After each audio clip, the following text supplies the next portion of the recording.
প্রস্তাবিত সংস্কার নিয়ে আলোচনার প্রথম দিনে একমতে পৌঁছতে পারেনি ঐকমত্য কমিশন ও বিএনপি। তবে আলোচনা চলবে বলে জানান বিএনপির স্থায়ী কমিটির সদস্য সালাউদ্দিন আহমেদ। দলটির স্থায়ী কমিটির আরেক সদস্য নজরুল ইসলাম খান বলেন, সংস্কারের পক্ষে দলের অবস্থান হলেও অধিক ভালো করতে গিয়ে কালক্ষেপণের পক্ষে নয় বিএনপি। কমিশনের সহ সভাপতি বলেন, শক্তিশালী সংবিধান ও গণতন্ত্র প্রতিষ্ঠায় ঐকমত্য কমিশনের মূল লক্ষ্য। জাহিদ রহমানের রিপোর্টে দেখুন বিস্তারিত।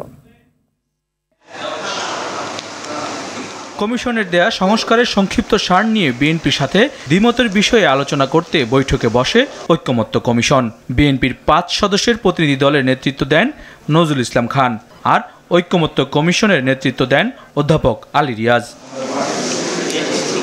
সভার শুরুতে কমিশনের সহসভাপতি জানান, বারবার এক ব্যক্তির স্বৈরাচারী আচরণে ক্ষতিগ্রস্ত হয়েছে গণতন্ত্র। আমাদের লক্ষ্য হচ্ছে একটি জাতীয় সনদ তৈরি করা, যাতে করে আমরা বাংলাদেশে একটি স্থায়ী গণতান্ত্রিক ব্যবস্থা প্রতিষ্ঠা করতে পারি। এমন একটা জায়গায় উপস্থিত হতে পারবো যেখান থেকে প্রাতিষ্ঠানিকভাবে, সাংবিধানিকভাবে আমরা এমন ব্যবস্থা তৈরি করতে পারবো যা বাংলাদেশের ভবিষ্যৎ পথরেখা নির্দেশ করবে।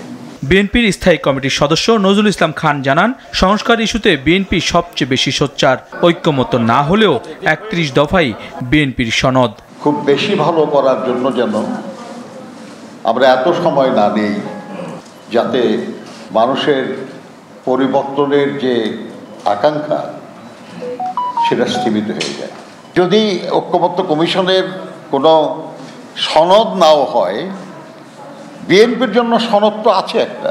দলটির স্থায়ী কমিটির আরেক সদস্য সালাউদ্দিন আহমেদ বলেন, কমিশন থেকে রাজনৈতিক দলের কাছে পাঠানো স্প্রেডশিট বিভ্রান্তি সৃষ্টি করেছে। যে সমস্ত বিষয় হ্যাঁ না জবাবের জন্য যে শিট দিয়েছিল ওখানে উল্লেখ আছে, সেখানে আমরা বিস্তারিত রিপোর্টে গিয়ে দেখলাম বিস্তর ফারাক।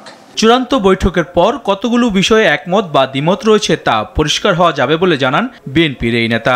ফান্ডামেন্টাল রাইটস এগুলোর ক্ষেত্রে অনেক বিষয়ে আমরা একমত পোষণ করতে পেরেছি এবং কিছু কিছু বিষয়ে আমরাও চিন্তিত মতামত দেব বলেছি। ওনারা সিদ্ধান্ত নিয়ে পরে জানাবেন বলেছেন। জাহিদ রহমান, RTV, ঢাকা।